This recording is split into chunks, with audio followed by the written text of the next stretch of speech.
Let Amazon Tours take you inside a fulfillment center.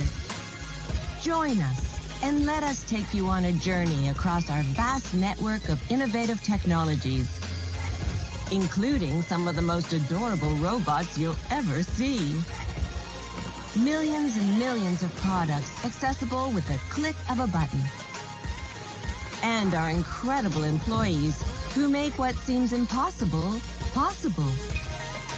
So sit back, relax, and enjoy your Amazon Fulfillment Center tour. We hope it makes you smile.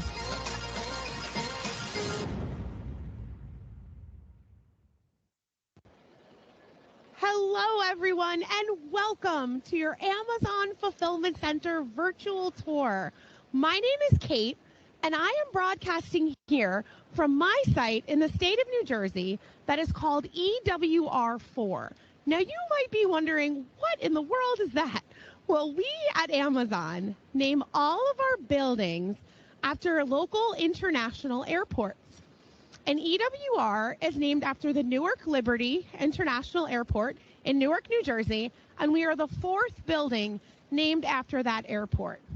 The next time you get a package from Amazon, check the lower left-hand corner of your shipping label. Hello, class. You may find I'm assuming airport you can codes hear the there audio. and be able to learn how far your package has Yes. Yes. traveled Oh, to make it to awesome. your Awesome. Yeah, thanks. doorstep.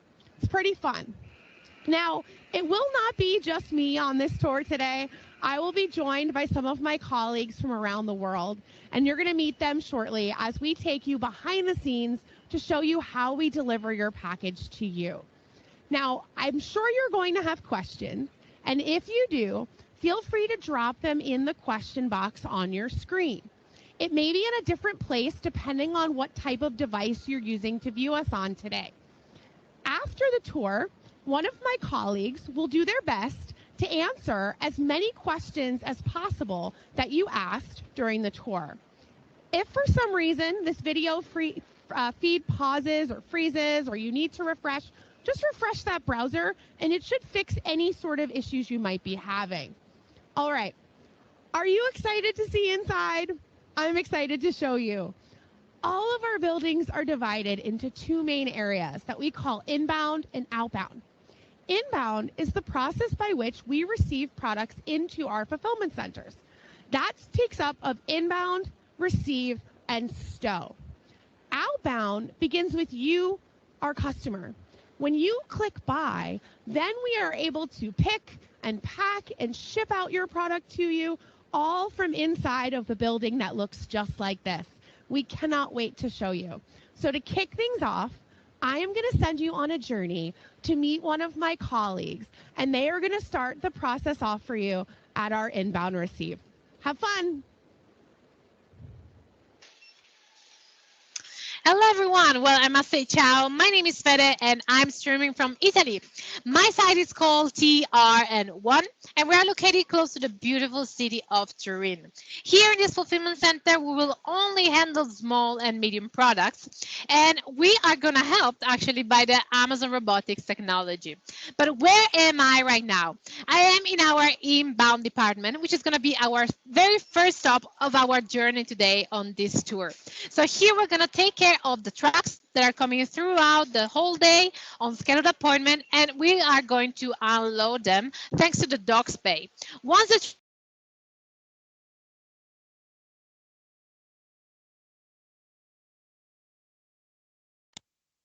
we're going to open it and we're going to take the single box one by one, and we're going to place them on those big conveyor belts that you can see actually behind me.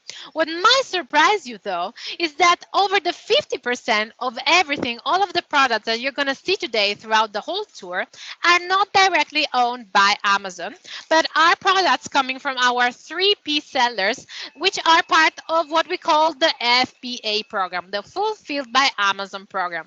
So next time that you're going to go on our website, you might also be ordering something, you can notice some sold by and fulfilled by information.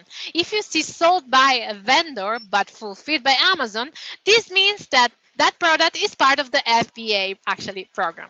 So let's now going to give a closer look to the receive process, because you have seen the big paper boxes here behind me, and these boxes, thanks to those conveyor belts, are traveling to the single receive working station, where we're going to meet Gabriella. Ciao Gabriella, thank you so much for your support. So Gabriella is taking care of the receive process. So she's literally going to open the big paper boxes that you can see on those conveyor belts. She's going to move them on her working station, and she will start the process by opening that box. She will then take the very first item, and she will start scanning the single barcode of the single item. If she checks that everything is okay, so she does the 6 side check, so she checks the single item on the 6 sides, and she sees there is no damage, everything is okay, she's gonna place the item inside these big black boxes, which are called totes. She will do that one by one, and once the tote is full, she will literally just push the tote, which is going to travel thanks to another conveyor belt to the next step of our journey, which is the store process, because now we have received the goods, but we will need to store them away, to put them away in our big shelves and let them become officially part of our inventory. So next step is going to be the store process. Thank you, Gabriella. Welcome back, friends. We are now at stow. So what you've learned is that we start at receive, we bring those products in the building, and then we have to stow them away. So I'm here with Emmeline. Hello, how are you? And she is going to be stowing, so you can all watch.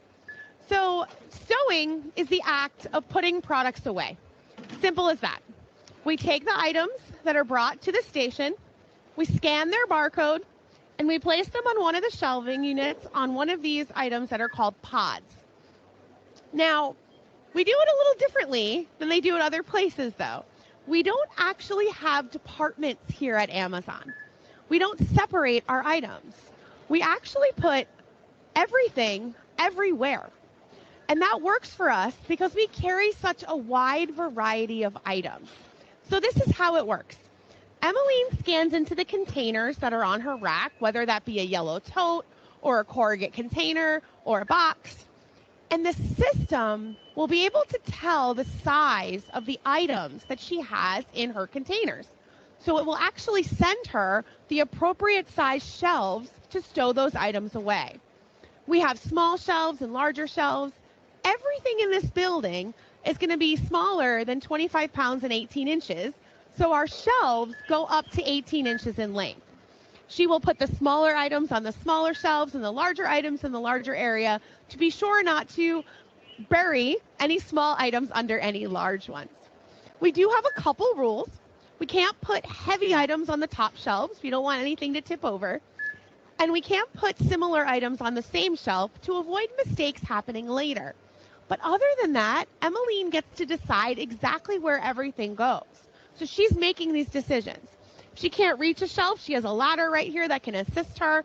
And she also has a scanner overhead, so she can actually hold the items with 2 hands as she's stowing them. When she scans them and places them on the shelf, the system will detect the location of that item and automatically update the storage of that item to that location, effectively creating a physical and digital match in the system and allowing that item, you guessed it, to be ordered by you at home. It's pretty awesome. Now, when I say everything is everywhere, we have 4 floors of storage here at EWR4. That means that we can have items on the 1st floor, on the 4th floor, all over the building. So when you order a really popular item, we're not just picking it out from one area. We have it stored everywhere. All right. So now that you've learned how we put the items away, it's time to learn how we use technology to our benefit in storing these items, and again later, how we pick them back out. So thank you, Emmeline, so much. And I'm going to send you on a journey to one of my other colleagues to learn a little bit more about the technology that powers all of this. Hi everyone, thank you and welcome to MAN1, which is our building located in Manchester in the northwest of England. My name is Hannah and I'm the tour leader based here at this building. Now, I'm really excited to introduce you to some of the most helpful robots that you will ever get to meet. Now, behind me, you can see our robots in action. They're the orange and black drive units moving those yellow towers around that are full of inventory. Now, after you've clicked buy on Amazon's website, the information of your order is going to be sent to our systems. And based on your location and selected shipping method, the system will then locate the specific item that we're going to send to you. And we're going to send that order to a fulfillment centre just like the one that we are in right now to be picked, packed and shipped out to your front door. Now, once we receive that order, the robots are going to seek out and lift the pod containing the product and take it to what we call a pick station. And we're going to go and have a look at a pick station shortly. But before we do that, our pods are pretty special, aren't they? And they serve as mobile floating shelves and contain everything from AirPods to Zoflora disinfectant. Now, whilst it might look like those robots are moving those pods all around the floor and they're having a very merry dance, well, there's no technology in the pods, so we're relying on the robots to know exactly where they are and where they're moving to next. And they do this by reading a series of 2D barcodes. So each of our robots is fitted with a scanner underneath, and it's looking for that barcode, scanning one barcode and moving on to the next, scanning another barcode. And this maps out a unique route for it to travel around the floor, avoiding, other robot traffic when they're out there. Now, one of the questions we get asked a lot on our tours is what happens if something falls from one of these pods? So in the event that that does happen, we rely on our brilliant team of Amnesty responders. Now, our Amnesty responders can enter safely into the robotics field by wearing one of our safety vests. Now, this isn't any old safety vest. In fact, Amazon put in almost $10 million into the development of it. And the vest uses artificial intelligence and enhanced communication signals to send messages to the robots in the area where our employee is located. Now, once the robots receive that message, they will slow down, reroute and move away from that location, keeping that individual safe, meaning that we can keep the operational flow of the floor running safely as well. And also we can retrieve that item from the floor, take it out of the floor, and then get that back into our stock rotation. Now, this safety vest is just one of a prime example of Amazon's many safety innovations over the years. And we're continuously working on different avenues. Now, we know our employees come to work and expect to feel both psychologically and physically safe. And so we've invested more than $1 billion into various safety projects and schemes over the years since 2019. And in fact, we'll spend another $550 million this year alone. Now, over in Europe, we've got a dedicated innovation lab, which is over in Italy, and it's tasked with developing new technologies just like the vest. Now, this is to further enhance our employees' experience and our workplace safety. Now, since the European Advanced Technology Team's creation, more than 550 new pieces of technology have been introduced, and more than $400 million has been invested across Amazon fulfillment centres in Europe alone. Now, did you know that our Amnesty responders don't need to know anything about robots when they start work here at Amazon? We provide all on-the-job training. And if you wanted to go further in your education, Amazon has a resource available. Now, this is a recent announcement also where we have committed to funding a further $1.2 billion to fund full college tuition fees for our frontline employees. Now that you've clicked buy, the system's calculated the most efficient way for the item to get to you. And it's also assigned it to the fulfillment centre. So let's go and see how that job is now picked. I'm going to send you over to our next process, pick, where you're going to see how our robots were going to bring that pod to our next workstation. All right, friends, welcome back. We are at the pick station, and I am here with Lakeisha. Hello, hi. And she's going to show us how we pick out live customer orders. Okay, so let's pretend, or let's say we have a guest on our tour today. His name is Greg. Let's pretend that Greg ordered a deck of cards, and I'm going to show you exactly how we retrieve that item for our customers. So when you click buy, we locate that deck of cards out there on the floor, and we use our robotics to lift up the shelf where the deck of cards is living, and we bring it over to Lakeisha. And then she picks it out. But she has some help. So up there, she has a computer screen that shows her a photo, a video, and a written description of that deck of cards. So she picks it out, she scans it underneath an overhead scanner, and she places it into one of these yellow totes here. She also has extra help. There is actually a light that shines down and illuminates on the exact shelf where the item is located, so she can find it with ease and with accuracy. She's also working really safely. All of our workstations are designed with ergonomics in mind. Amazon actually has a team of ergonomists that work on making sure that employees are working in their central power zone.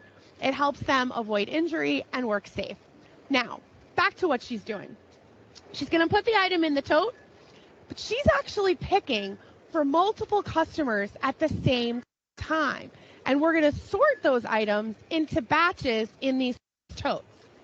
The totes will fill by weight or by volume, and then all she has to do is push it into the machine.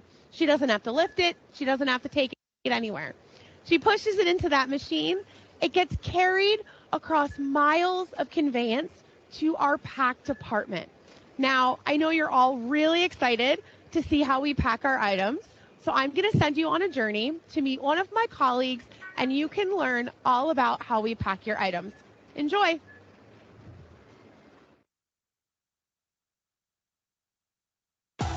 Once you've clicked the Buy Now button on the Amazon website, the information will go into our system, telling the robots which item you have ordered and where it's located.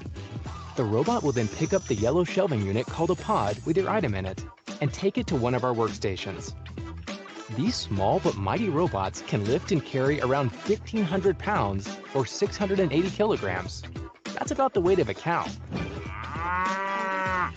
Once the pod arrives at one of our ergonomic workstations, an Amazon employee will pick the ordered item from the pod and place it in a tote.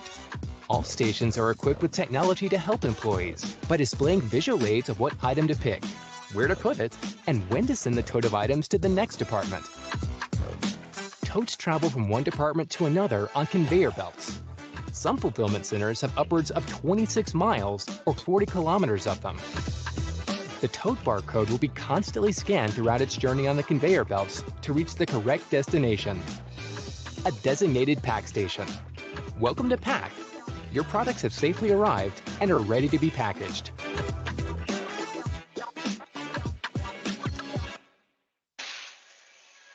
Hello, welcome back to TRN1, welcome back to my side. And as you can see right now, the background looks a little bit different. That's because I moved to a new area of the building and I'm standing in front of one of our pack single station. And today with me, I have Carmen. Ciao, Carmen. Thank you so much for your support. Carmen is actually packing our customer's order. But before giving a closer look to what the process looks like, I would like you to notice that she's actually wearing gloves. Gloves are part of what we call PPE, or personal protective equipment. In Amazon, we love acronyms. We have more than 500 acronyms, which describes many different things, such as areas of the building, machines that we have inside our fulfillment center, or also safety equipment. Inside our buildings, we literally have vending machines full of protective equipment, such as box opener, earplugs, high visibility vests, whatever we might need to work in a safe environment, because for us, for Amazon, safety first. You will just need to scan your badge and you will get whatever you need, of course, for free. Now, let's talk about the process. The whole process starts by Carmen receiving a tote of the conveyor. So you can notice the tote on her left. Then she will take the very first item and she will scan the barcode of the single item. Let's, for example, think about a box of pencil. As soon as she scanned the barcode, the system on the little screen that she has on the top left of her working station will suggest her which is the best box that we need to use for that specific item. But how does the system know which box we need to use, for example, for that box of pencil? That's because the very first time a new item comes into our inventory, we will record its size and its weight.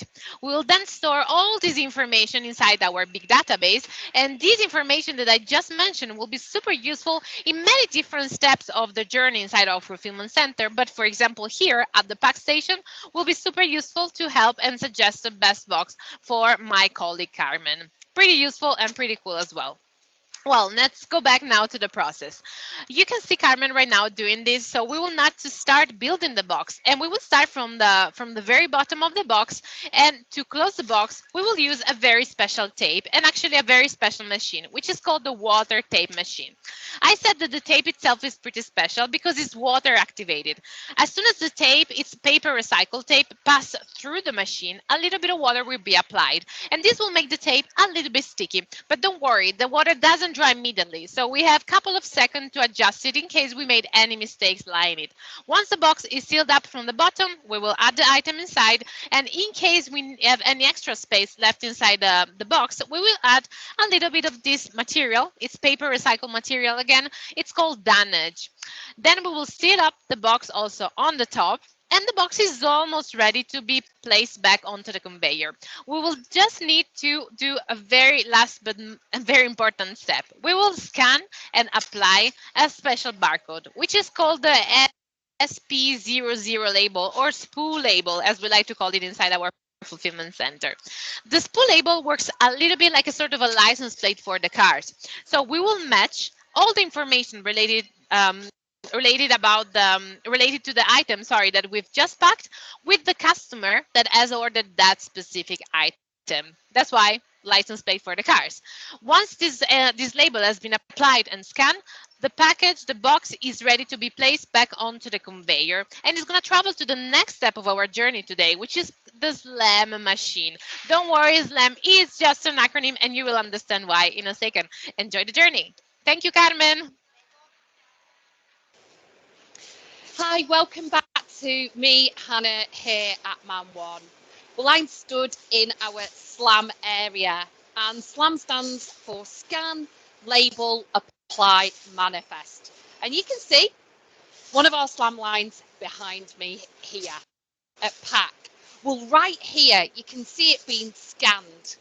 Now, once it's scanned, the system will match what's inside to your customer details and bounce that information right over here to our labeling machine. Here, the shipping label is created, and then these robotic arms that you can see, well, they're going to apply the address label. But for any Eagle Eye viewers, you might just be able to see that those robotic arms don't touch the parcels. There's a little whoosh, and that's a gust of compressed air actually blowing the labels onto the packages as they glide underneath. Now, back at this point, what we're also doing is utilising this area as our final quality check. And what that means is we're weighing every single package as it travels over the conveyor. And the system is checking that it weighs what we're expecting it to weigh. If there's anything that doesn't match up, maybe something weighs too much or too little, we don't send it on any further than this process. It gets a different type of label applied to it, and it's actually just kicked out of SLAM a little further along. And then we've got a brilliant team of problem solvers who investigate what the issue is. Now, this is also the same if you cancel your order. We don't send it on any further than this point. Again, it'll get a special label applied here. We'll kick it out, and then our quality team will work to ensure we get those products back into our stock rotation as quickly as possible. Now, we need to hurry and make sure we get all these packages down to our shipping area so that we can get them onto those waiting trucks. Now, before we head down there, I'm going to send you on a short journey just for a recap of everything that you've seen up to this point. So enjoy, and I'll see you a little later on. Now that your order is packed, it begins its journey on the ship sorter. The SP00 or SPOO label that was attached to the package earlier in the pack serves as a license plate.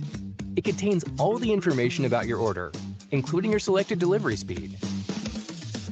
Our clever systems will calculate the most efficient way to get the package to you and generate the relevant shipping label, which will be applied at SLAM. Also at SLAM, your package will be scanned and weighed to ensure that the weight matches the items you have ordered. It'll then continue its journey on the shipping sorter, which will read the information about your package and divert it to the correct chute. In the ship department, an employee will receive your package and place it in a cart, which will be safely secured and loaded onto a truck. Your package is ready to leave the fulfillment center to arrive on your doorstep very shortly. Hello, friends. Welcome back. We are in arguably my favorite part of the fulfillment center. This is the outbound dock. And what this means is that all of the packages have been boxed up, properly labeled, and are ready to make their way to your doorstep. Now, here on the outbound dock is the final process inside of the fulfillment center. Above and behind me is our shipping sorter upstairs. That shipping sorter is a long conveyor that sorts all of the packages after they've gone through the SLAM process by local, regional, and national destination. It sends the packages down these chutes where they make their way to conveyors that extend into the back of 53-foot trailers on our outbound dock. The dock doors open up. These conveyors extend all the way into the back of those trailers, so our employees can walk less steps to get to the boxes that need to get on the trucks.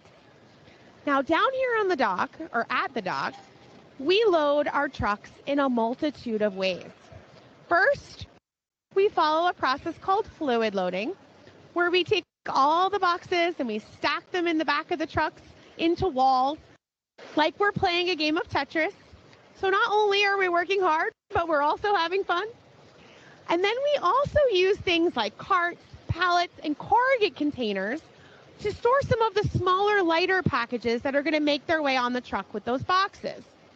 Once the trucks are full, we shut our bay doors and we send the trucks on their way. But they're not going to your house just yet. They're going to make a pit stop, and they're going to go to one of our sort centers or delivery stations first, where we'll break them down into smaller batches. Think about zip codes or postcodes in neighborhoods. And then we'll put those packages onto smaller vehicles that can actually fit down your street. Speaking of vehicles on your street, you may have noticed a pretty cool new electric vehicle rolling around town with an Amazon logo on it, and that's because we have a new fleet of fully electric vans. We are actually set to have over 100,000 of them on the roads delivering packages to you by 2030. We've already started in some areas, so if you've seen them out there in the wild, that's pretty cool. And they have a suite of safety features as well for our drivers. Huge shout out to our drivers. They work so hard to make sure that your packages get to you on time. And we don't only just use Amazon delivery vehicles. We also work with third-party carriers to deliver your packages as well. And what I'd love to do for you right now is play a video for you that shows you to what amazing lengths our delivery partners are willing to go to make sure that our customers receive their smiling packages. Enjoy your video. Let's go. You will never find anything else like the Grand Canyon. It's one of the 7 wonders of the world, and this is unlike any other place you will ever live at.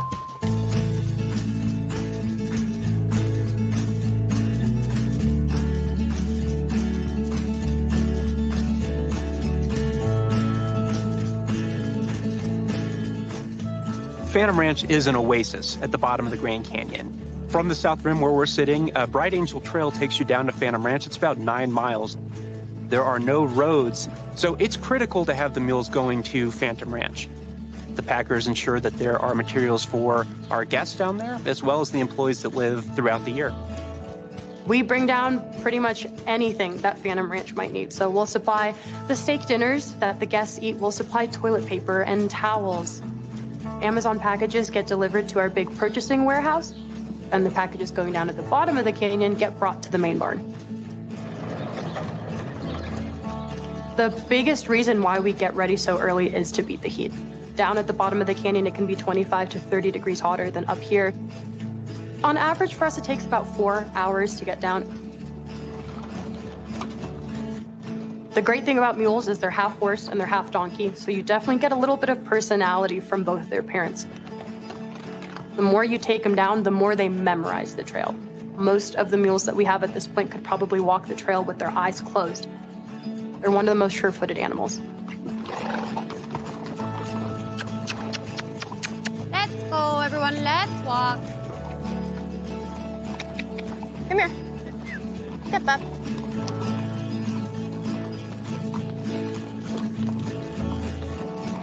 Getting down to the very bottom of the canyon, you see the Colorado River rushing through these huge rocks around you. And the mules, they definitely pick up their pace once we cross the bridge because they know we're almost to Phantom.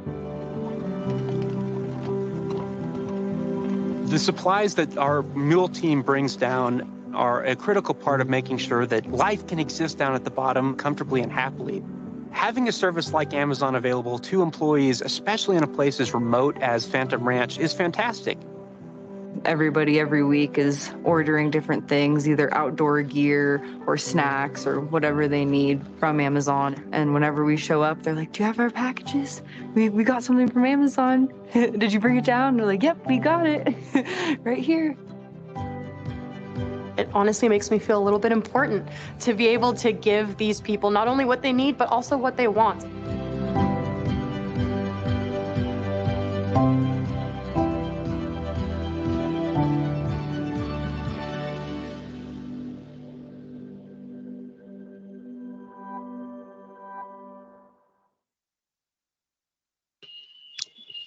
Hello, everybody, and welcome to the Q&A portion of today's tour. My name is Shane, and I'm standing inside of Oak 4 in Amazon Robotics Sortable Fulfillment Center in Tracy, California. If you're not familiar with where Tracy is, we're about an hour north of the Bay Area in Northern California. But welcome. From here, we're going to jump right into the Q&A that you all have been dropping in our chat. But before we do so, I'm going to give some call outs or some shout outs to those of you who jumped in there first. So I'm going to look away from my camera from time to time because I'm running 2 different screens here. I want to make sure I can get through as many of your comments as possible. First in the chat, Arizona. We have Arizona on the tour. I'm not sure if you're from Arizona, the state, or your name is Arizona, but thank you so much for being here. We really appreciate it. Let's see, Nevada, Northern Texas is in the house. Let's see, Northern California. Maybe you're not that far from me. Thank you for being here. Sarah's here with her kids. Right on. Thank you so much for joining us. Really appreciate it. Hope you've had a good time and learned a few things along the way. And let's see, get up to the top here. How about maybe the farthest away? Looks like Eastern Europe is likely going to be our farthest away tour guest. So thank you so much. Really appreciate it. And we're going to now dive into the questions you all have been dropping in our chat. So first question that came in was to ask, how many products do we hold in our distribution centers? So the first thing I want to point out is that you saw on today's tour, let's see, where are we at? We have Oak 4 in California. We have EWR 4 in Jersey. Excuse me. We have TRN 1 in Italy and MAN 1 in the UK. So within those sites, we're looking very specifically at those buildings. Once we get outside of these 4, every fulfillment center is going to be a little bit different in order to make sure that we have the inventory of fleet needs, in order to be able to ultimately get it to a customer. So it's going to vary from site to site, but at buildings like mine here, we have about 20 million pieces of inventory here within these buildings. I'm actually standing behind some of the robotic mods that Kate showed you earlier, just the ones here in my site in California, and therefore that's about how many items we have. But as a business, Amazon sells over 300 million items over about 50% of those being sold by small and medium-sized businesses. But thank you for kicking us off with the first question. Let's continue on here. Oh, the next question was saying that someone was 4 minutes late. Where are the warehouses? One more time for recap. Oak 4 is in Northern California. EWR 4 is in New Jersey. MAN 1 is in Manchester. And TRN 1 is in Turin, Italy. So that's where our sites are for today's tour. Continuing on here, let's see. How flat is the floor and how clean is it? I don't know, Paul, if I've ever asked or been asked that question before, but a few things. One, the floor I'm standing on, I don't know that I have a grade to be able to give you an answer, but I'm going to tell you all the floors that I've been on appear to feel very smooth. They look very smooth within reason for someone to walk on. If we're talking about the robotics, given that your question was put in quite a bit ago, the floor where our robotics are, you can see that behind me in the distance, is also going to be flat. This is where those fiducials are. And obviously it's pretty critical that when those robotics are moving within that floor, that they're able to scan those fiducials to be able to identify both where they are, but then know where they are in relation to other robotics and pods within that floor. So we're making sure we're making that process as smooth as possible, including having that floor as smooth as we need it for it to be for our robotics to be able to operate effectively. Thank you for the question. Continuing on, here we go. We have an anonymous question asking, what happens if a package is lost? So, excuse me. So I want to talk a little bit about quality, maybe more from a higher lens, and then we'll kind of focus a little bit more on your question. So each step of today's tour has its own unique quality steps that we take to make sure that everything is as we expect it to be. If we start from the beginning and kind of quickly recap through them, we saw the inbound dock and receive process with Fede. And the reality is when inventory is coming in, we have to start with the right data. So if we just use maybe my shirt as a silly example, when a shirt arrives, we need to make sure it's not just simply, yes, it's a gray shirt that happens to have a collar. There's more information than that we want to make sure we have right to kind of start with. So that includes what it's made of. Is it a polyester shirt or a cotton shirt? What size is it? All that information. Now that we have that information, when we're moving inventory through a fulfillment center, no matter which step it is, it's obviously very critical that we know what it is, where it is, and what's supposed to be happening with it next. So those items then make their way to a stow station, and somehow within that tote, we expected there to be 7 items, but there was only 6. We're able to work backwards, very quickly in order to confirm what could have happened within that item. A big part of this is also being supported by Amazon Web Services, and therefore they're supporting how we're moving things not only internally within Amazon, but also externally within our general network of things in fulfillment. So if we have a package at a pack line, it's going to maybe more specific with what I think you might be referring to, and we've taken your item. We've got a pack of gum, it's in a box, we put some packing material, we've applied a SPOO label, it went through SLAM, and we have a shipping label applied. If in that moment, I'll just say hypothetically, what if the power goes out within a fulfillment center and a specific segment of conveyance doesn't move? It doesn't mean that it's lost. Rather, what it would mean in that moment is that we're going to work backwards from scan points and destinations that we know that item was to confirm where it was. However, if by some sort of mistake the item was misplaced, we would work backwards and then go through the right steps. 1, to make sure we're doing the right thing for the customer who purchased said item, whatever it might be. Just the same, making sure we're doing the right thing for that potential third party or seller who's selling that item through Amazon as well, to make sure we're taking the right next steps. It's a pretty ambiguous process to try and walk through in this scenario without you having an exact example for me, but I hope that covers the information you were looking for. Next in the chat, we have a question here from Nikhil asking, how many robots do we have in one distribution center and how many packages are shipped from one center per day? So 2 great questions, Nikhil. First question, so how many robots do we have in fulfillment centers? So that number is potentially going to vary from site to site.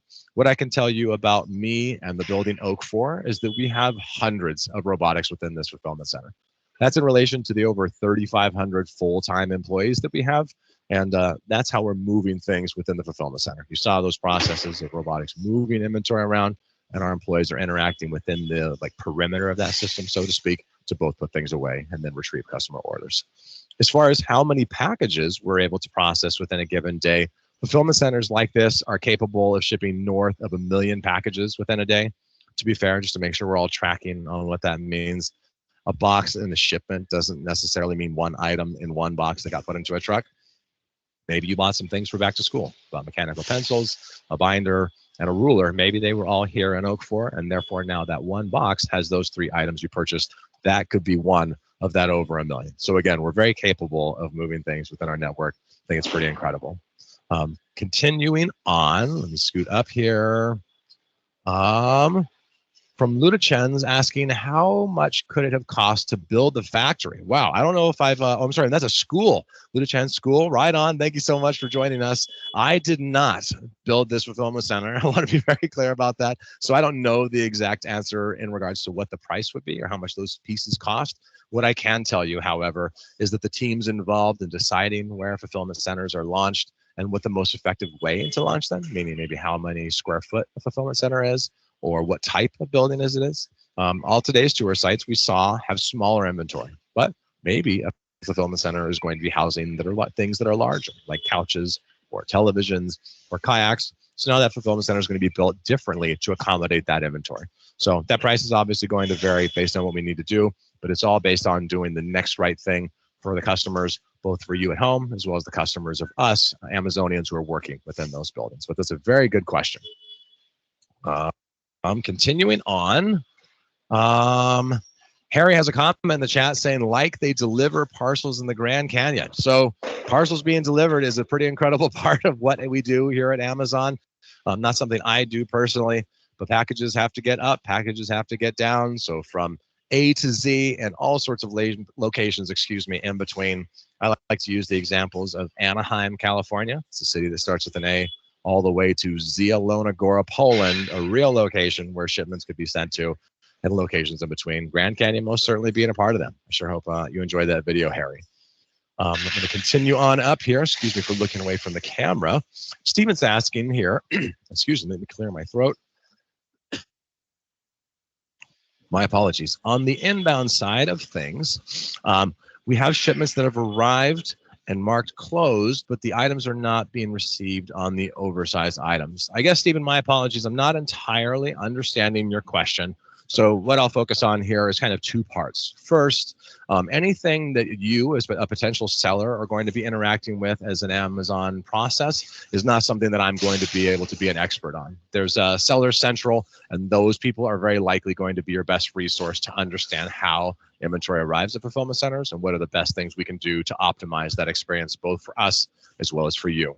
As far as what we do here in fulfillment, however, what I will say very confidently is that as inventory arrives, we're going through a series of checks and balances. Fede went over this pretty quickly at the very beginning of today's tour, indicating that, again, we're making sure the inventory is right. We're going through quality checks. If things are coming in a series of master packs. So for those of you that maybe don't know, if there's a box, but it has 3 of an item within that box, and they're supposed to be sold individually, at that point, we're obviously opening up the box, taking out each individual item and making sure that it as an individual item is ready to go and confirming all that information to send it downstream. All those steps are being done, and that's applicable no matter whether you're selling jewelry or furniture or anything in between within the Amazon service.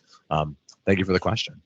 Here we go. We got a shout out. We have a winner. My apologies. Eastern Europe is not the farthest away. We have Austria on today's tour. My time zone conversion ability is not great. I don't know what time it is, but I know that Austria is fairly far away. So thank you for joining us. Let's see. Joseph with the next question here, asking how long do the batteries last on the robots? So the batteries on our robotics drive units are pretty incredible in that, 1, they're designed to be intuitive, and 2, the way that they're intuitive, I personally, as an individual, think is pretty fascinating. The way this works is that the robotics are charged within wireless charging bays or different areas within the robotics field. So they won't exit to an area like where I'm standing, for example. There's specific areas where they're going to be charged. From there, once they get to charge, they're then going to move around and bring pods both to and away from stations like you saw on today's tour.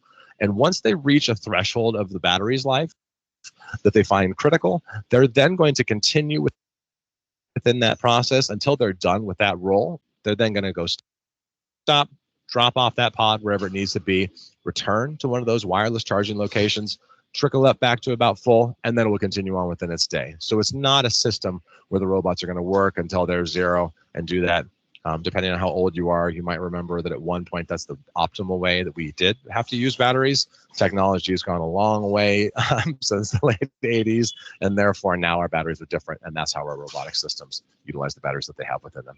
Great question. Here we go. A couple more shout outs coming in the chat. We have Vineland, New Jersey, or Vinland. My apologies if I'm not saying that correctly. Let's see, not a question, just a comment. Thanks for showing us. This is amazing. Thank you, Kay. Really appreciate you hanging out with us on today's tour. Let's see, jumping up, Giovanna, thank you so much for the tour. What is the thing you like most about working for Amazon? So selfishly, I love this question, Giovanna. I came to Amazon actually in 2013 as a seasonal Amazonian. At the time in my life, I thought I had life figured out. I wanted to live my Kerouacian dream and live on the road. I did a thing that made a lot of sense for my life. However, I met someone, fell in love. There was a pregnancy. I needed to kind of make new plans for my life. And I came to Amazon with no real plans of staying. That's just the honest truth. I came because Amazon offers day one comprehensive medical, vision, and dental care, as well as a series of other benefits. And so I came just to kind of get through what I thought was going to be the first year of pregnancy and infancy for my new children. Obviously, I stayed. The reason for that, in my experience, has been because of kind of two reasons. I think the Amazon leadership principles are lived in a way that is oftentimes not seen, at least in previous experience in workforces that I've had. And on top of that, then even better leaders set great examples that gave me a reason to want to try new things and learn about opportunities, such as being a tour guide and getting to work with people like you all over the globe and tell you about some of the cool things that we do. So as a nearly 10-year Amazonian, at this point, I have found working with people and the things that we do inside fulfillment just endlessly fascinating, and I am very humbled at the opportunity to be a part of this today, all these years later. So hope that's a fair answer for you, Gianna. It's a very honest one from me. Here we go, Marion. My apologies. We have a question. What does FBA stand for? It's a great comment. So FBA is fulfilled by Amazon. My apologies if I didn't say that earlier, if we didn't say it on the tour. But things on Amazon can be fulfilled by Amazon, so FBA. They can also be SVA, so sold by Amazon. Some of the distinctions that we could get into would include if things are going to actually come through a fulfillment center versus if a seller is going to sell it and it's not actually going to come inside of a building like this. So that's where FBA could come into that conversation. Let's see, is there a specific name for the yellow towers? That's from IRA. So the yellow towers that are holding inventory, IRA, are referred to as pods. Those are those four-sided canvas bays that have different size bins based on the inventory that's going to be stored within them. In fulfillment centers like mine, we have thousands of those pods, which again now contain millions of items that are awaiting purchase for future customers such as you or myself. Thank you for the question. We're getting close here. I guess maybe now we have quite a bit more time. Let's see. From Ava, when we order a couple of different orders, how are they delivered together even though they were on separate orders? Man, I love this question. So a few things that I want to just point out here very quickly so we can continue to move through some of these questions. One, when you buy things, if you bought something right now, let's just say one item. I bought a pack of gum earlier this morning.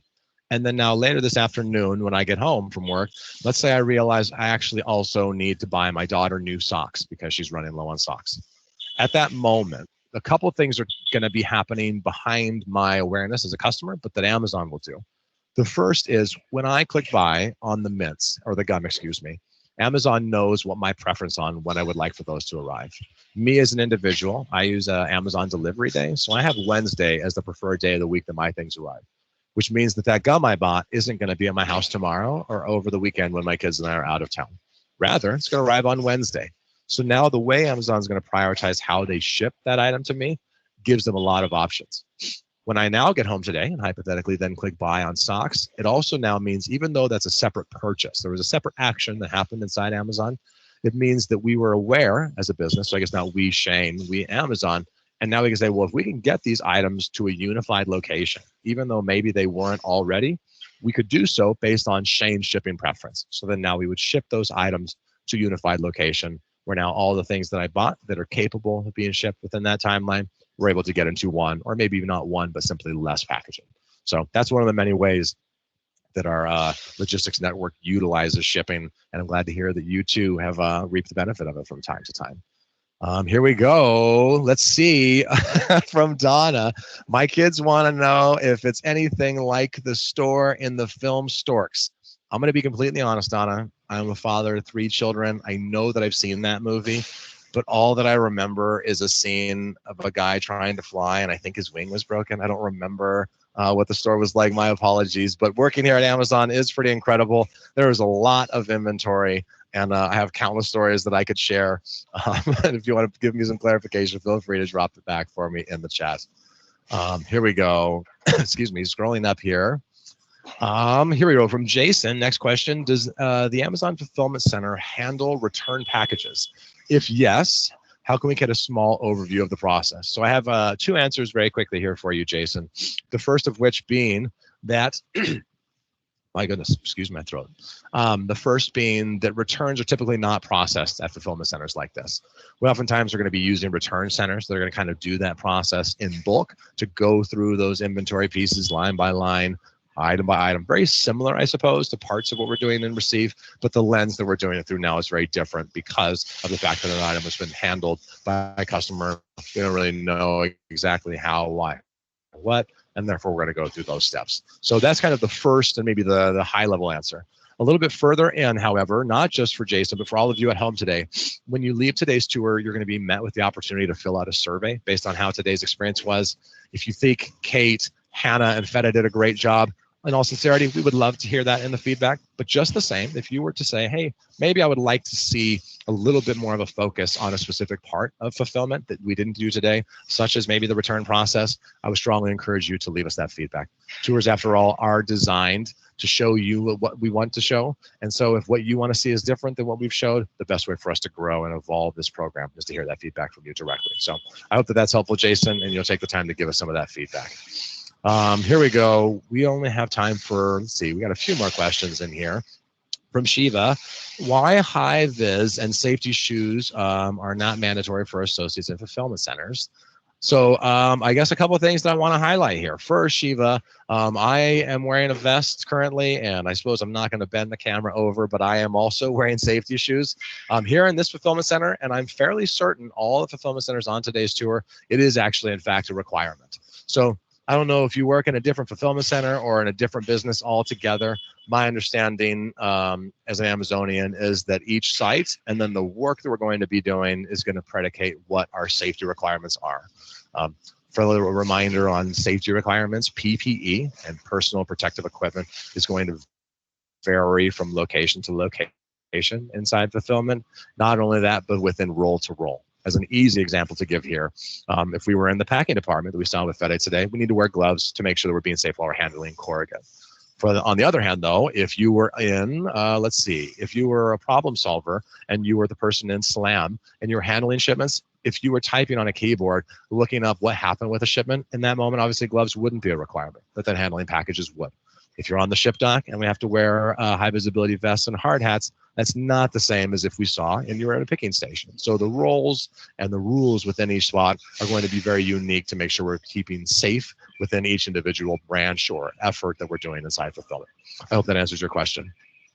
Here we go. Here's a question I haven't gotten in quite a long time.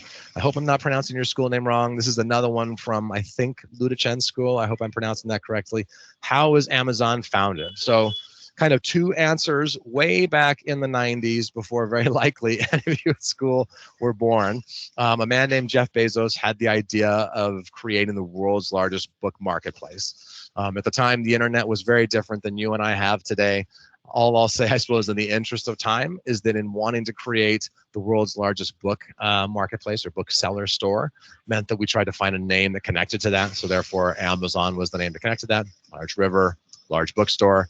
From there, obviously, despite starting with the idea of books, we grew to multimedia and other things where now, present day, we're looking at the idea of trying to sell everything a customer could want from A to Z. So all the way from seasoning for aguachiles all the way to, you know, a zebra set of pajamas that a child and a father could wear together.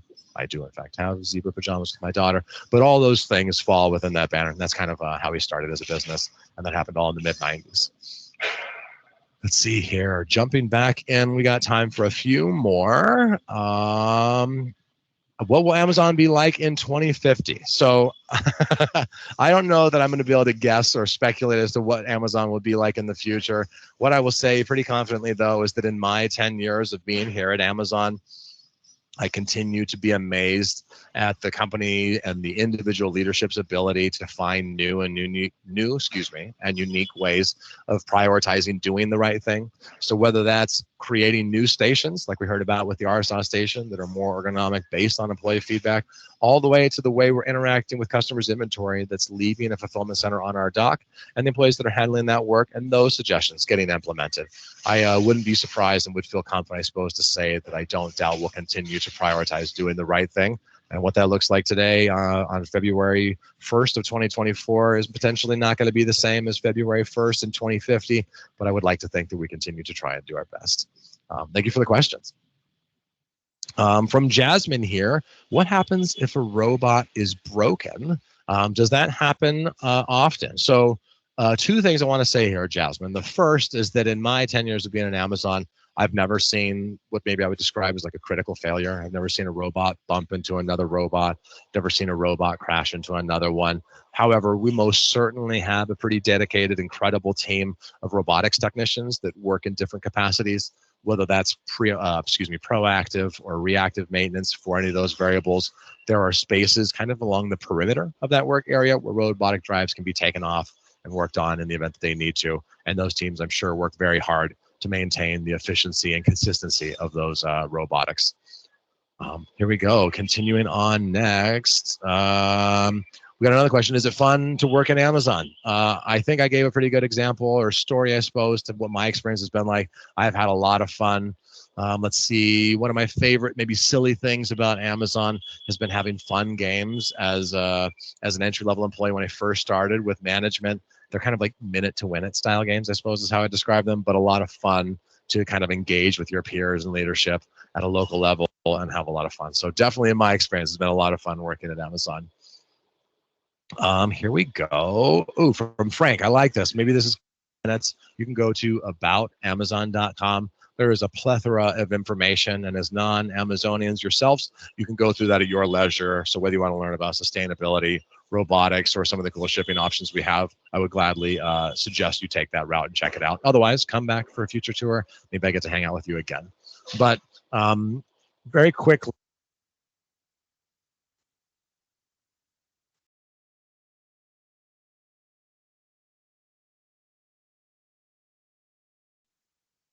and we can get you those items on Saturday.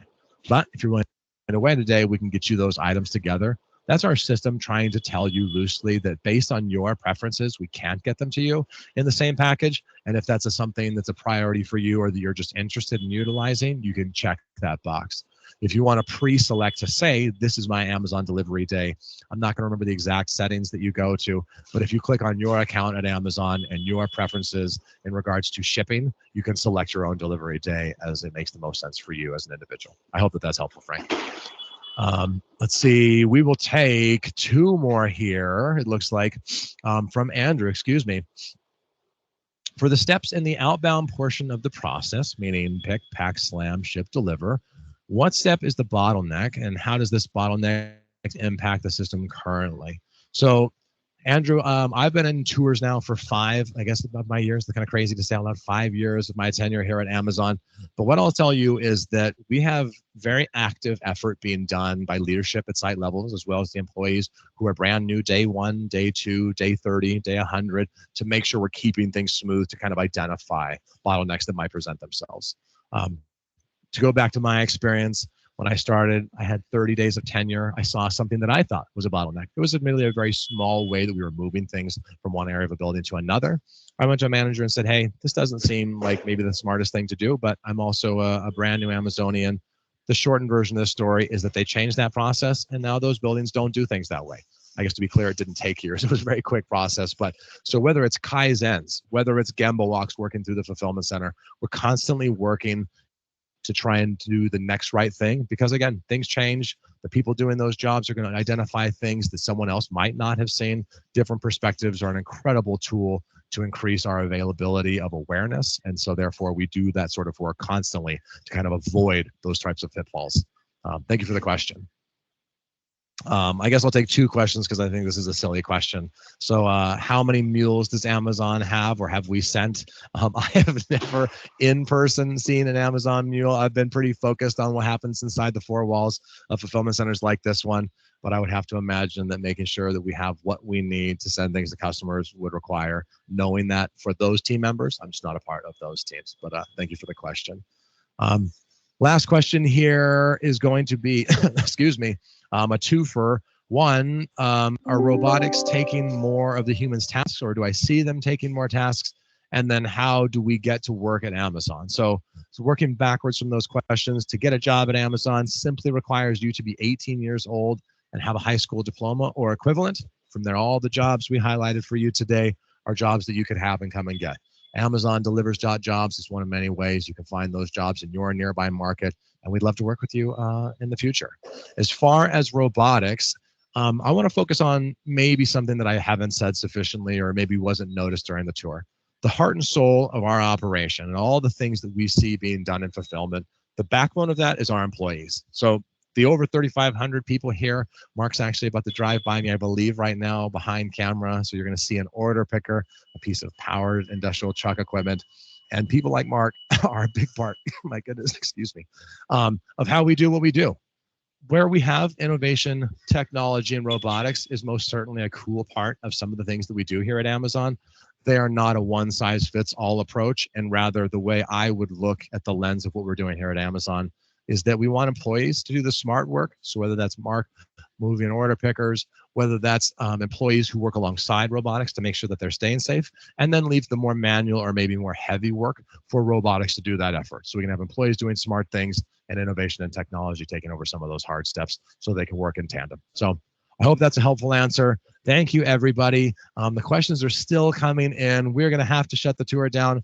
I really appreciate you taking the time to hang out with us. One more time again, we'd love to have you in the future on a tour, whether that's another virtual one or whether there's a site nearby to you. You can check us out again at amazontours.com. And we'd love to hear your feedback on what today's experience was like on that survey. But from there, again, my name's Ben Shane. From Hannah, from Kate, and from Fede, we appreciate you taking the time to hang out with us. And we hope you all have a great day, everyone. Take care.